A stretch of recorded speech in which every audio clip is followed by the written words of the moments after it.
Good morning students. आज हम discuss करेंगे माइक्रोसोम, क्योंकि माइटोकॉन्ड्रिया में पढ़ा चुकी थी, सेल का रिवीजन चल रहा था। तो माइक्रोसोम हमारा एक बहुत छोटा सा टॉपिक है, लेकिन माइटोकॉन्ड्रिया हमें डिटेल में एग्जाम में आता है, तो उस पर ज़्यादा फोकस करना है, इसे मेंशन करना है, लेकिन उस लेवल पे नहीं जिस लेवल पे माइटोकॉन्ड्रिया है और सेल का डायग्राम है। ठीक है, तो माइक्रोसोम्स होते क्या हैं? A small inclusion consisting of ribosomes and fragments of endoplasmic reticulum and mitochondria in the cytoplasm of a cell। तो ये क्या होते हैं? माइक्रोसोम स्मॉल ग्लोब्यूल्स होते हैं, पार्टिकल्स होते हैं, जिनके अंदर क्या होता है? राइबोसोम्स होते हैं, जो किस पर अटैच्ड होते हैं? एंडोप्लाज्मिक रेटिकुलम पे, और माइटोकॉन्ड्रिया के भी जो ग्लोब्यूल्स होंगे, जो पार्टिकल्स होंगे, जो उसके मैट्रिक्स में प्रेजेंट होते हैं। तो वो भी आपको बताया था कि वो परमिएबल मेम्ब्रेन होती है माइटोकॉन्ड्रिया की।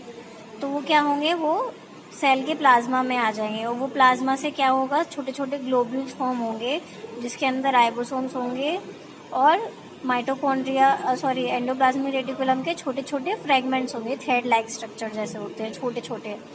तो माइक्रोसोम्स क्या है? ग्लोब्यूल्स है, जिनके अंदर क्या होता है?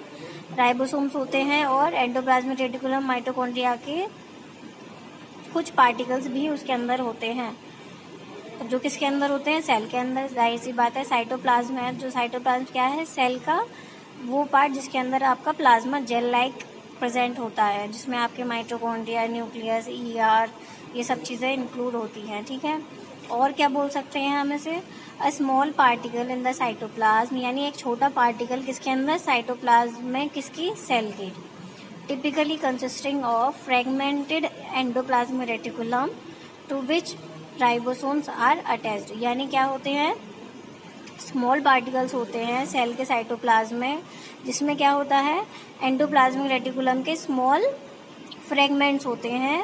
फ्रेगमेंट यानी पार्ट्स होते हैं, छोटे छोटे थ्रेड लाइक, और जिससे उनके थ्रेड से क्या कनेक्ट होता है? अटैच होता है, राइबोसोम्स अटैच्ड होते हैं उन पे। और राइबोसोम्स क्या करते हैं? आपकी जेनेटिक इन्फॉर्मेशन को कैरी कर पाते हैं, आपके प्रोटीन की सिंथेसिस करते हैं, प्रोटीन जैसे कि आपके लिपिड्स हुए, एनर्जी वगैरह हुई। ठीक है, तो इनका फंक्शन क्या होता है? माइक्रोसोम्स का। Researchers use microsome to mimic the activity of endoplasmic reticulum in the test tube। Researchers microsomes को यूज करते हैं, सेपरेट करते हैं, कहाँ से?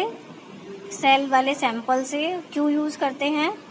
ताकि एंडोप्लाज्मिक रेटिकुलम की जो एक्टिविटी है वो उसको मिमिक कर पाए, यानी कंट्रोल कर पाए, नोट कर पाए, और चेक कर पाए कि इस सेल के एंडोप्लाज्मिक रेटिकुलम की क्या एक्टिविटी वो कर रहा है।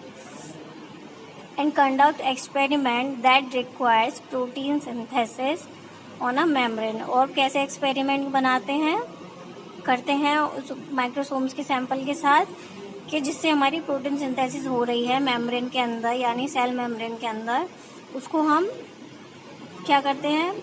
नोटिस करते हैं, देखते हैं, एक्सपेरिमेंट करते हैं कि ये माइक्रोसोम इस सेल मेम्ब्रेन के अंदर क्या कर रहा है, और उसके राइबोसोम्स क्या फंक्शन कर रहे हैं। डिफरेंट टाइप्स ऑफ सेल्स होती हैं, तो पता है आपको। ठीक है, they provide a way for scientist to figure out how proteins are being made on ER in a cell by reconstituting the process in a test tube. इसका क्या मतलब हुआ? कि ये जो रिसर्च में हम सैंपल लेते हैं माइक्रोसोम्स का, वो हमें क्या प्रोवाइड करते हैं? एक ऐसा रास्ता प्रोवाइड करते हैं, एक ऐसा प्रोसेस हमें बताते हैं, जिससे हम फिगर आउट कर पाएँ। क्या फिगर आउट कर पाएँ? कि प्रोटीन कैसे बन रही है एंडोप्लाज्मिक रेटिकुलम द्वारा, उसके ऊपर, in the form of ribosomes, by reconstituting the process in a test tube. मतलब दोबारा से जुड़ने के बाद ये माइक्रोसोम क्या प्रोसेस कर रहे हैं एंडोप्लाज्मिक रेटिकुलम द्वारा, क्या प्रोटीन, किस टाइप की प्रोटीन का सिंथेसिस कर रहे हैं, कैसे कर रहे हैं। और ये सब प्रोसेस कहाँ होता है? टेस्ट ट्यूब में, क्योंकि ये हम सैंपल के तौर पर यूज आउट कर लेते हैं, सेल्स को निकाल लेते हैं सैंपल के तौर पे, और फिर हम टेस्ट करते हैं। रिसर्चर्स ये जानते हैं कि प्रोटीन कैसे बन रही है, वो सेल का फंक्शन क्या है, और